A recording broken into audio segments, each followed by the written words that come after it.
नमस्कार, मैं दीपक शर्मा, मेरे यूट्यूब मंच पर आपका स्वागत। दोस्तों, पर्दे के पीछे बड़े बड़े खेल हो जाते हैं, लेकिन सियासत में छिपते नहीं हैं। अब मोदी जी के रिटायरमेंट का मामला ही देखिए।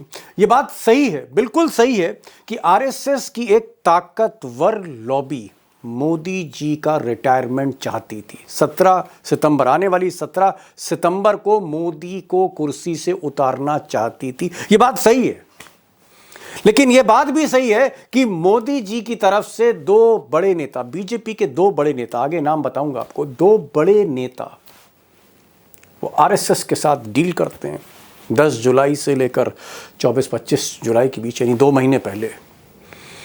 और मोदी जी की किस्मत देखिए कि डील कहीं ना कहीं सील हो जाती है, पक्की हो जाती है।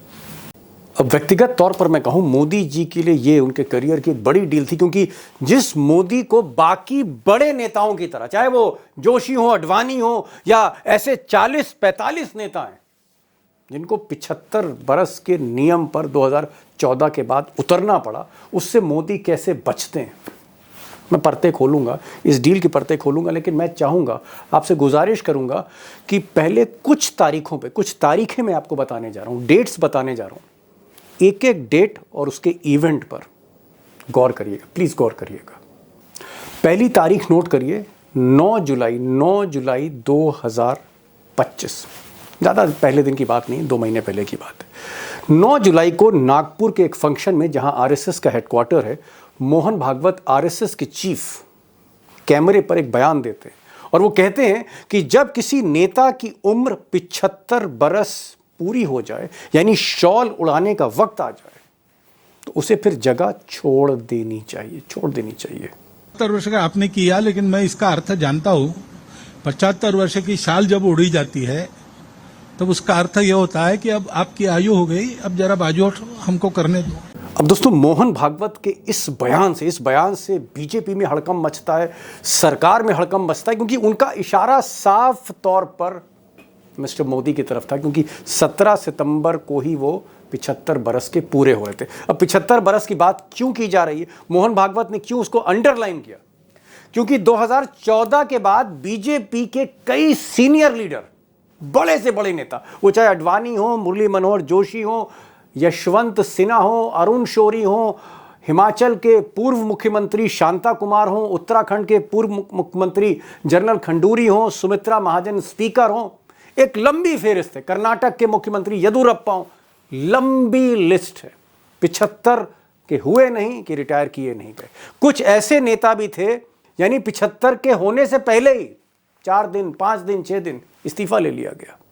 अब दोस्तों, मोहन भागवत ने जो बयान दिया उसमें 3 फैक्ट थे। पहला फैक्ट ये था कि 75 बरस के पूरे होने पर 2014 के बाद तमाम नेता, चाहे वो मंत्री हो, विधायक हो, मुख्यमंत्री हो, कैबिनेट मिनिस्टर हो, उसे हटाया गया, उसे इस्तीफा लिया गया। एक फैक्ट ये। दूसरा फैक्ट, मोदी 75 बरस के पूरे हो रहे हैं 17 सितंबर को। और तीसरा फैक्ट ये कि ये बात कोई नेता, कोई पदाधिकारी, जिला स्तर का, प्रदेश स्तर का नहीं कह रहा है। ये बात आरएसएस के चीफ मोहन भागवत कह रहे हैं, यानी बीजेपी के गार्जियन ये बात कह रहे हैं। इसलिए हड़कंप मचना, खलबली मचना स्वाभाविक था। और इस सिलसिले में मेरी बातचीत बीजेपी के कुछ लोगों से हुई जो अंदर की खबर रखते हैं भीतर तक। उनका ये कहना था कि उसके बाद अमित शाह की मीटिंग हुई, मोदी जी के साथ हुई, नड्डा साहब को बुलाया गया, और उसके बाद 10 जुलाई से लेकर 24-25 जुलाई तक मुलाकातों का दौर चलता रहा, मीटिंग्स होती रहीं, जिसमें आरएसएस की तरफ से अरुण कुमार थे। अरुण कुमार दरअसल आप कह सकते हैं बीजेपी और आरएसएस के बीच में एक पुल का काम करते हैं, संपर्क का काम करते हैं, और सीधे रिपोर्ट करते हैं दत्तात्रेय होसबोले, जो नंबर 2 हैं आरएसएस में, और मोहन भागवत को। तो अरुण कुमार थोड़ा बहुत सिंपैथी भी रखते हैं मोदी और शाह के प्रति, और अरुण कुमार तक ये बात पहुंचाई गई कि मोहन भागवत इस बयान को अब दोबारा रिपीट ना करें, कोशिश करें कि इस बात को वहीं ख़त्म करते हैं। अब दोस्तों, अगली तारीख नोट करिए, 24 जुलाई 2025। अब इस दिन को दिल्ली में एक इम्पॉर्टेंट मीटिंग होती है। अरुण कुमार, जिनका मैंने जिक्र किया, आरएसएस के सीनियर लीडर, बीजेपी और आरएसएस के बीच में संपर्क का काम करते हैं, इनकी मुलाकात बंद कमरे में बीजेपी के चीफ जेपी नड्डा के साथ हुई।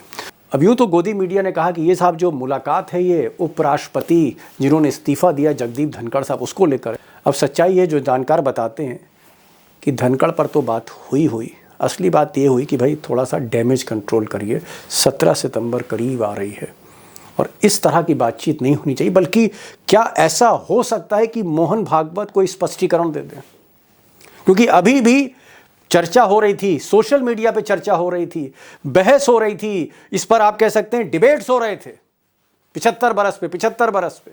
इसको कैसे डैमेज कंट्रोल किया जाए, क्या मोहन भागवत कोई स्पष्टीकरण दे सकते हैं, इस पर सहमति बनाने की कोशिश हो रही थी, यही डील थी। अब जानकारों का कहना है कि अरुण कुमार की मुलाकात दत्तात्रेय होसबोले से होती है, फिर आरएसएस में जो प्रो गुजरात लॉबी उनके बीच में बातचीत होती है कि साहब इसको कैसे कंट्रोल किया जाए, कैसे इसको डैमेज कंट्रोल करें। लेकिन एक तारीख आप नोट करिए, ये भी इम्पॉर्टेंट है, अगस्त 6 2025, पिछले महीने की बात है। अब अगस्त 6 को आरएसएस के मुख्य प्रवक्ता या यूँ कहें अरुण कुमार के बहुत करीबी सुनील अंबेकर एक प्रेस कॉन्फ्रेंस करते हैं और वहाँ बताते हैं कि साहब इसी महीने की 26, 27 और 28 तारीख को आरएसएस अपने 100 दिन की यात्रा पूरी करेगा, तो दिल्ली के विज्ञान भवन में हम एक बहुत बड़ा कन्क्लेव कर रहे हैं और इसमें मोहन भागवत कुछ सवालों के जवाब भी देंगे। अब ये 6 अगस्त क्यों इंपॉर्टेंट है मैं आपको आगे बताऊंगा, लेकिन पहले 15 अगस्त की बात कर लेते हैं।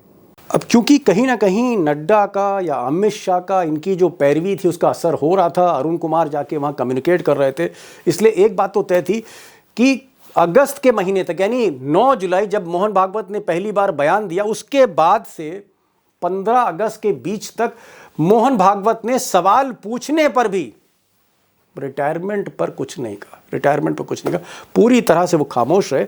और शायद इसीलिए लाल किले से पहली बार मोदी जी ने 15 अगस्त को पगड़ी वगड़ी पहनकर कसीदे पढ़ दिए आरएसएस के। बहुत गर्व के साथ एक बात का जिक्र करना चाहता हूं। आज से 100 साल पहले एक संगठन का जन्म हुआ, राष्ट्रीय स्वयंसेवक संघ। तो दोस्तों 15 अगस्त तक ये रहा कि मोदी जी ने कसीदे पढ़ दिए आरएसएस के, भागवत जी की भी तारीफ कर दी एक तरह से, और दूसरी तरफ भागवत जी ने भी 75 बरस होने पर कोई नई बात नहीं की कैमरे पर। अब अंदर क्या बात कर रहे थे नहीं मालूम, लेकिन कैमरे पर उन्होंने कोई बयान नहीं दिया। तो एक तरह का डैमेज कंट्रोल शुरू हो चुका था। और अब आते हैं असली तारीख पर, 28 अगस्त 2025। ये सबसे इंपॉर्टेंट तारीख है, क्योंकि मैंने आपको 6 अगस्त की जो तारीख नोट कराई थी उसमें आरएसएस के मुख्य प्रवक्ता सुनील अंबेकर ने कहा था कि भाई 26, 27, 28 को मोहन भागवत जी बोलेंगे और भी लोग बोलेंगे, सवालों के जवाब भी देंगे। तो स्पष्टीकरण रह गया था कि भाई जो बात मोहन भागवत ने कही थी 75 बरस पे, वो तो सिर्फ एक जुमला था, वो तो सिर्फ एक किस्सा था, वो मोदी पर कोई इशारा नहीं था। कोई रिटायर नहीं होने जा रहा 75 ईयर्स 75 बरस पूरे होने पे, ये बात कहनी थी। और इसके लिए सवाल करवाया गया, सवाल हुआ मोहन भागवत जी से, लिखित सवाल था, वो सवाल बोला गया, पूछा गया और मोहन भागवत जी ने जवाब दिया। पूरे मामले को ठंडा करने के लिए या यूं कहिए फाइल ही बंद करने के लिए, 75 बरस की पूरी फाइल बंद करने के लिए मोहन भागवत जी से सवाल पूछा गया और उन्होंने जवाब दिया। और जवाब यही था कि 75 बरस का मतलब कोई रिटायर नहीं हो रहा, कोई retire, no one is retiring, कोई रिटायर नहीं हो रहा। यानी मोहन भागवत ने स्पष्ट कर दिया 28 अगस्त को कि मोदी जी रिटायर नहीं हो रहे। और फिर आते आते 11 सितंबर आ गई, जब मोहन भागवत 75 बरस के पूरे हो रहे थे, क्योंकि डील हो चुकी थी, समझौता एक तरह से हो चुका था, मोहन भागवत स्पष्टीकरण कर चुके थे, क्लैरिफाई कर चुके थे, फाइल बंद हो चुकी थी। तो आज मोदी जी ने 11 सितंबर को तमाम लेख लिख डाले हिंदी के अखबारों में, अंग्रेजी के अखबारों में, और उन्होंने कहा कि साहब विवेकानंद की कहीं झलक मिलती है। उन्होंने कहा कि मोहन भागवत जो हैं वो एक तरह के one of the greatest leaders हैं आरएसएस के। और ये भी कहा कि भाई मोहन भागवत तो मोहन भागवत, मैं तो इनके पिताजी के साथ काम कर चुका हूँ। यानी कुल मिलाकर प्राइम मिनिस्टर ने पहली बार 11 साल में लेख लिखा और 75 बरस पूरे होने पर मोदी जी ने मुबारकबाद दी। वही मोदी जो 75 बरस पर अब तक सबको किनारे करते जा रहे थे, चाहे वो अडवाणी हो, चाहे जोशी हो, चाहे सिन्हा हो, चाहे शौरी हो, चाहे वो जनरल खंडूरी हो, सुमित्रा महाजन हो, सबको जिसने किनारे कर दिया उसी ने मुबारकबाद दे दी 75 बरस होने पर मोहन भागवत को। यानी कहीं ना कहीं अपनी कुर्सी को पूरी तरह से सेव कर लिया। अब दोस्तों, पर्दे के पीछे की डील तो आप समझ ही गए होंगे कि किस तरह पहले सवाल उठाया गया, दबाव बनाया गया, रिटायरमेंट का दबाव बनाया गया, आरएसएस का चीफ बोल रहा है, और फिर धीरे धीरे समझौता होता चला गया, मामला सुलझता चला गया, और यहाँ तक आ गया कि एक दूसरे यानी मोहन भागवत जी मोदी जी की कसीदे पढ़ रहे हैं और मोदी जी मोहन भागवत के कसीदे पढ़ रहे। मुबारकबाद दी जा रही 75 बरस की उम्र पूरी करने पर, जिस उम्र पर तलवारें चलती थीं कुर्सियों पर, इस्तीफे मांगे जाते थे, वहाँ पर केक काटा जा रहा है।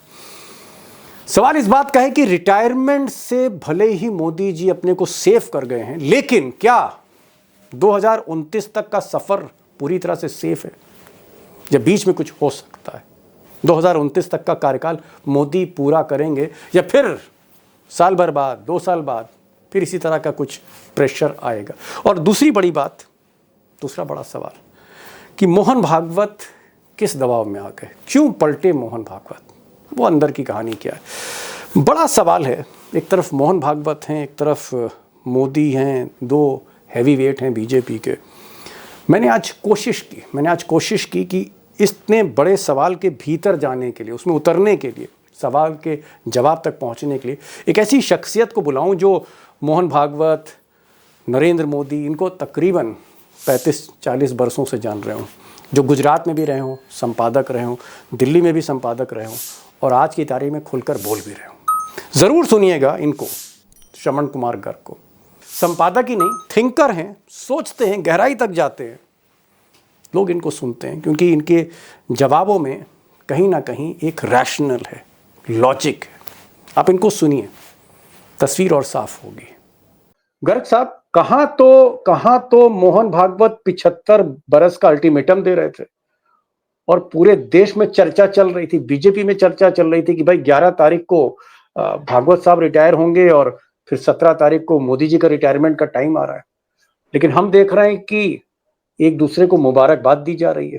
तो फिर वो जो लोग थे, अडवाणी थे या अरुण शौरी थे या यशवंत सिन्हा थे या कलराज मिश्रा थे या येदुरप्पा थे, एक लंबी जो फेरिस्त थी जिनको 75 बरस पूरा करने पर हटा दिया गया। कुछ लोग तो ऐसे थे कि 75 से पहले हटा दिए गए। आपके इंदौर की सुमित्रा महाजन जो स्पीकर भी थी, कई बार की सांसद थी, 75 बरस का नियम वहां भी चला।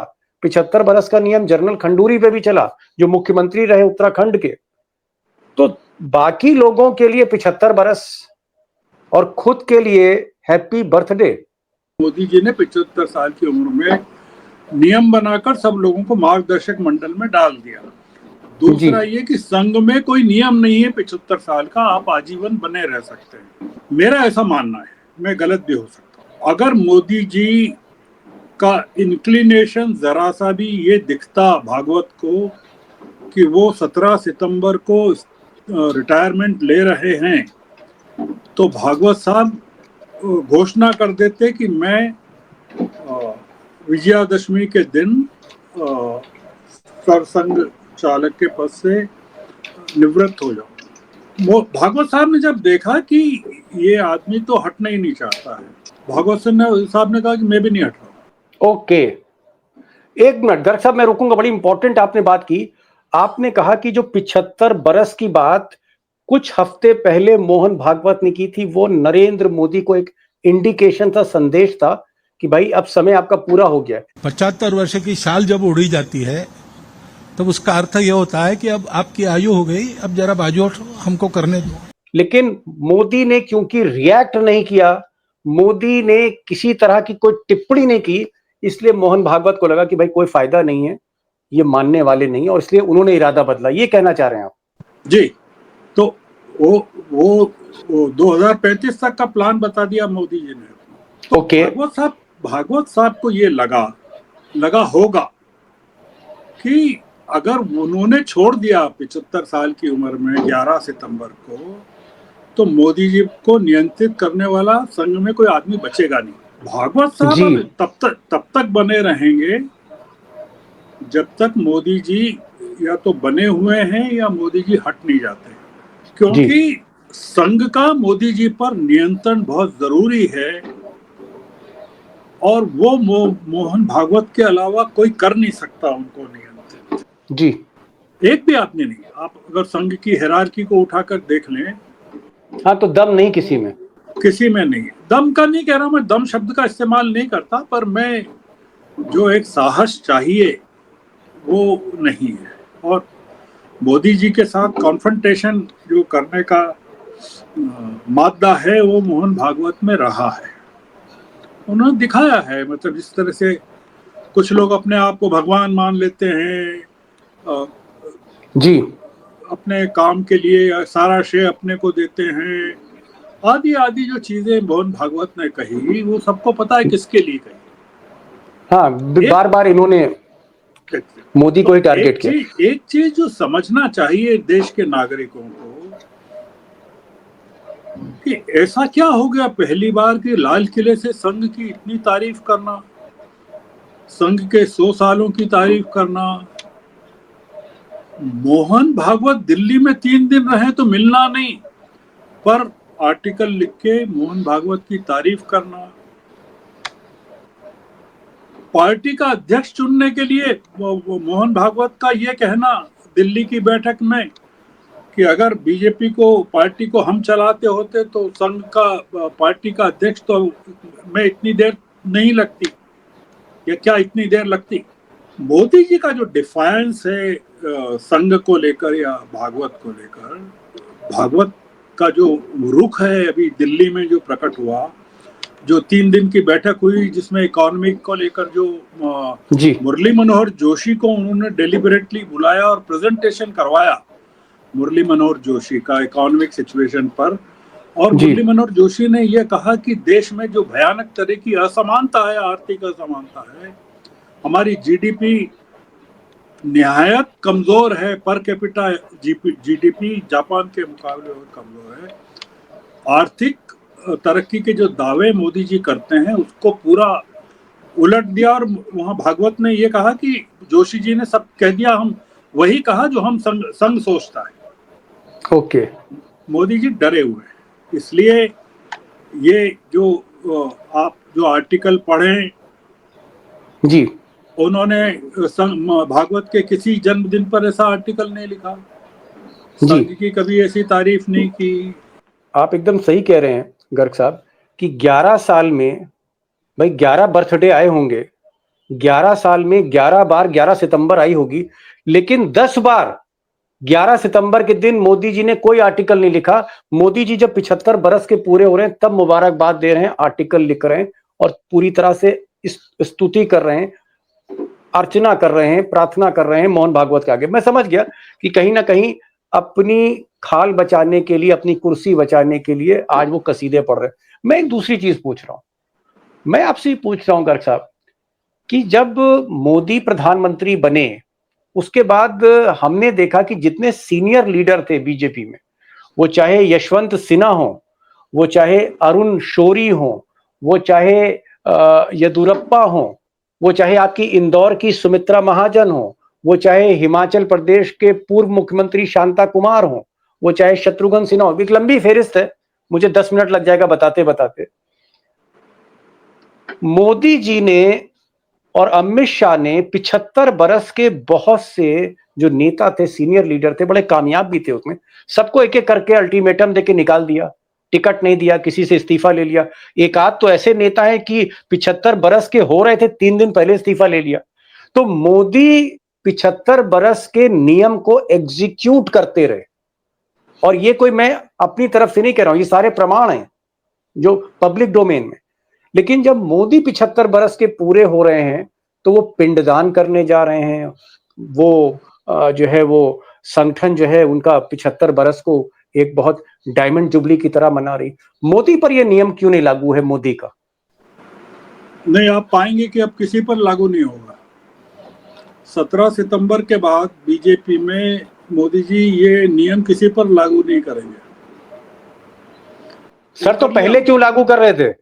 पहले इसलिए लागू करना पड़ा कि ये सब लोग जितने लोगों को उन्होंने घर बिठाया है, ये तमाम लोगों के अगर आप एसोसिएशंस देखें, अपने इनका योग्यता देखें, तमाम चीज़ें देखें, तो मोदी जी पर भारी पड़ रहे थे तमाम लोग। शांता कुमार की चिट्ठियां पढ़िए आप, शांता कुमार से कभी बात कीजिए कि उनकी तकलीफ क्या है, उनको किस तरह से ह्यूमिलेट किया गया, आपको पता जी। चलेगा। शांता कुमार एक आदमी है जो वो रुकते नहीं है नहीं, लेकिन सुमित्रा महाजन जो आपके इंदौर की, वो तो लेडी थी बहुत। हाँ, मतलब मुझे नहीं लगता है कि वो कोई बदला लेने की भावना टाइप की लेडी थी। वो तो बहुत ही नहीं, वो सरल स्वभाव। उनको क्यों किनारे कर दिया? उसके कई कारण हैं, कई कारण हो सकते हैं, मैं है नहीं कह रहा हूँ, हो सकते हैं। उसमें एक कारण ये भी है कि सुमित्रा महाजन का नागपुर से बहुत गहरा ताल्लुक है।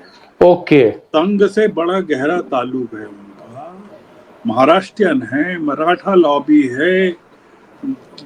मोदी जी ने जो एक बड़ा काम किया अपने कार्यकाल में, वो महाराष्ट्रियन लॉबी को कमजोर करने का किया, जिससे कि और गुजरात लॉबी को मजबूत करने का काम किया। आज भी उनके मंत्रिमंडल में आप मुझे बताइए कि महाराष्ट्र का कौन सा मंत्री ताकतवर है?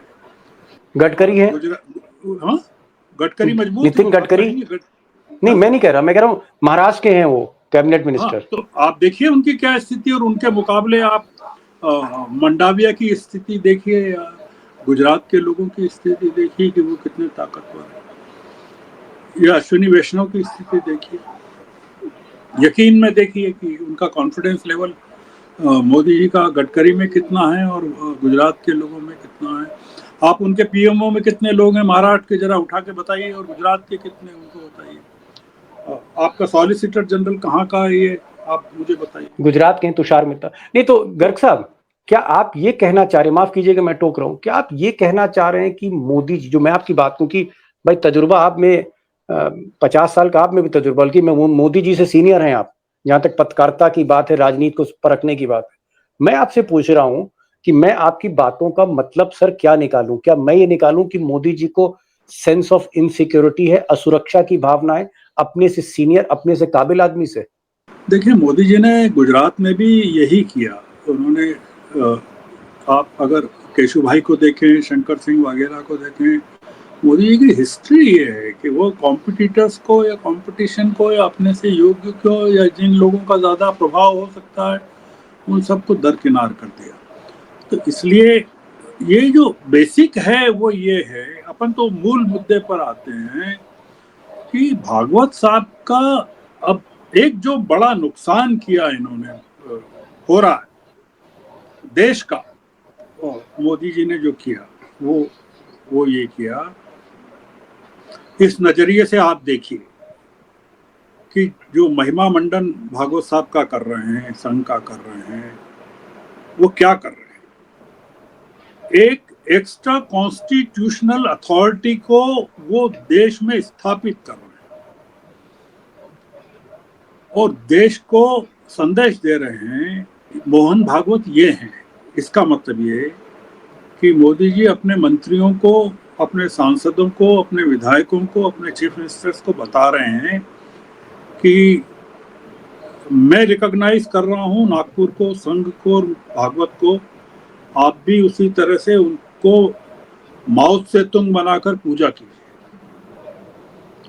ये जो पर्सनैलिटी कल्ट जो बन रहा है, ये खतरनाक है। मोदी जी जिस पद पर हैं, संवैधानिक पद पर, और एक ऐसी संस्था आरएसएस जिसको 3 बार प्रतिबंध लगाया गया, आप लाल किले से उसका महिमा मंडन कर रहे हैं। प्रधानमंत्री होते हुए आर्टिकल लिख रहे हैं मोहन भागवत के 75वें जन्मदिन पर। आपने कभी शांता कुमार के 75वें जन्मदिन पर या अडवाणी जी के 75वें जन्मदिन पर, मुरली मनोहर जोशी के 75वें जन्मदिन पर कभी आपने कुछ लिखा नहीं? ये जो कर रहे हैं मोदी जी, ये इससे बहुत ज्यादा एक्सपोज हो रहे हैं।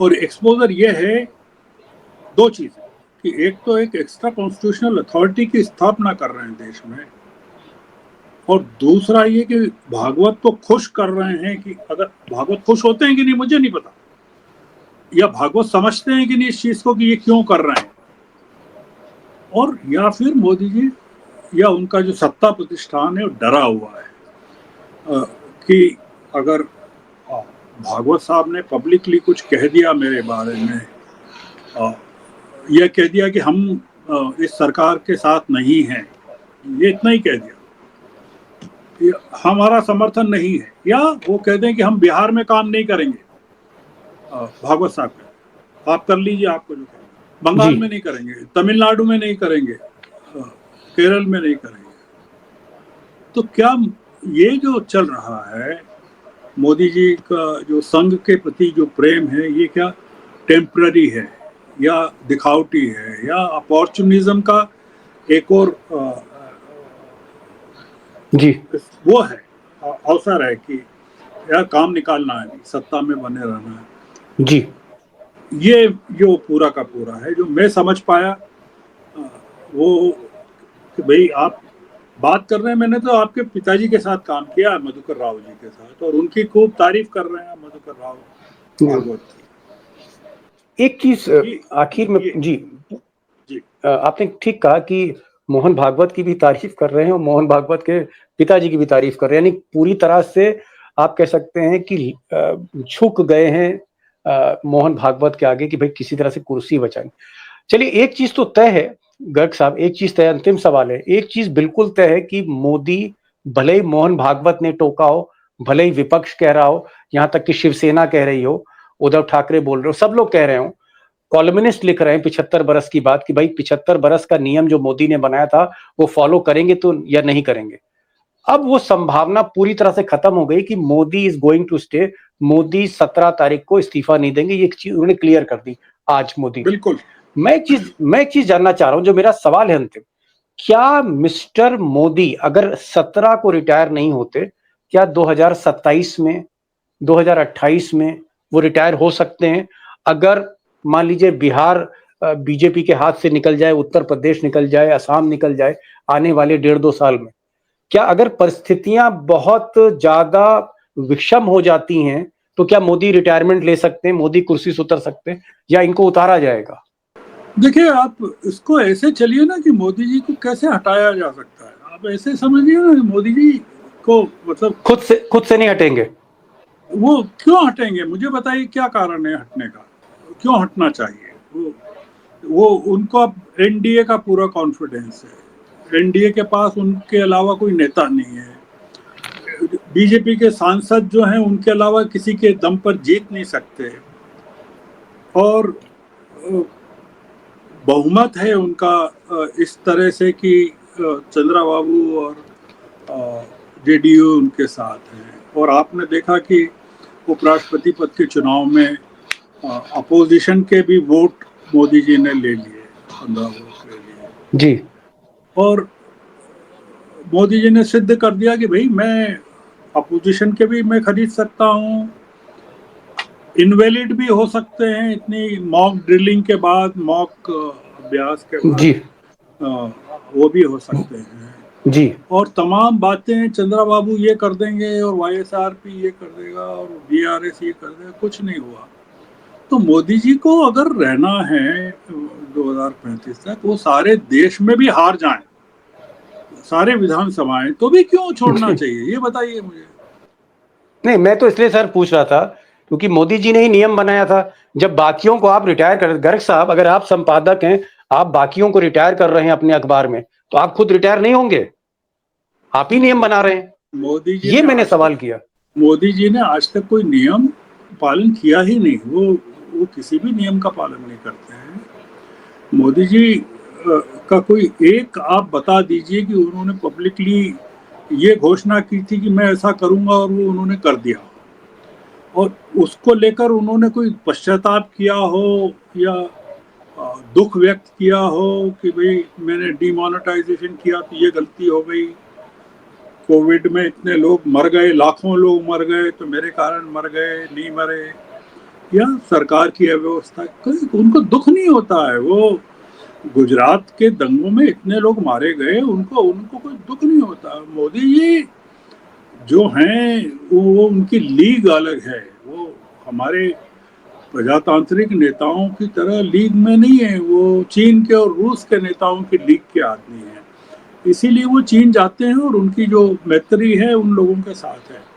इसलिए न तो पुतिन रिटायर होने वाले हैं, न शी रिटायर होने वाले हैं, न मोदी जी रिटायर होने वाले हैं। ओके। तो जनता जो है वो अब जो भी फैसला करेगी 2029 में या उसके पहले, अगर कुछ घटना होती है तो बात अलग है। जी जी, तो ये गर्ग साहब थे। हालांकि सवालों का सिलसिला जारी रहता है, लेकिन लब्बो लुआब जो गर्ग साहब ने बताया, गर्ग साहब ने कहा कि भाई मोदी एक डिफरेंट लीग में, एक डिफरेंट मंच पर हैं, उस मंच पर खड़े हैं जहां चाइना के प्रेसिडेंट शी जिनपिंग हैं या फिर पुतिन हैं, उस लेवल पर हैं। वो जो बाकी जो प्रजातांत्रिक नेता या इवन बीजेपी में जो लोग रहे, मुरली मनोहर जोशी रहे या शांता कुमार रहे या यशवंत सिन्हा रहे या शत्रुघ्न सिन्हा रहे, एक लंबी फेरे से सुमित्रा महाजन, जनरल खंडूरी वगैरह, उस लिस्ट में वो नहीं है। और दूसरी बड़ी बात कही कि जो खुद नियम बनाते हैं, ये जरूरी नहीं कि वो फॉलो करे, और हो सकता है कि नियम बनाने वाला नियम को फॉलो ना करता हो, इस तरह के कोई विचार हो।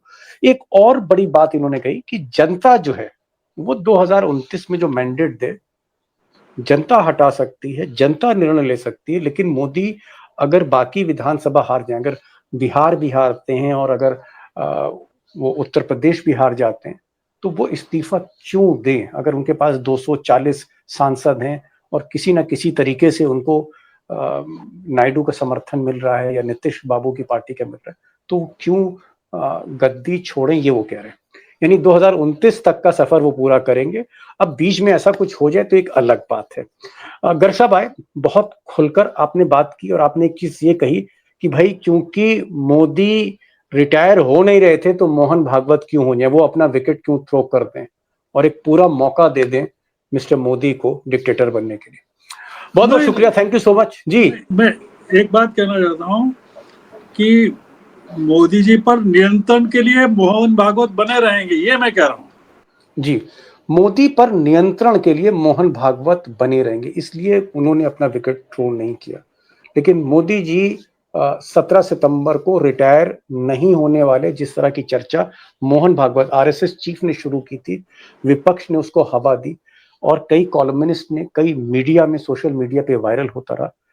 इसको आज खारिज कर रहे हैं सिरे से गर्ग साहब कि Modi is not going to retire. Public retire कर दे 2029 में या कोई इस तरह का चुनाव, तो एक अलग बात है। Thank you so much Garg साहब, thank you so much for joining this program. Thank you so much sir.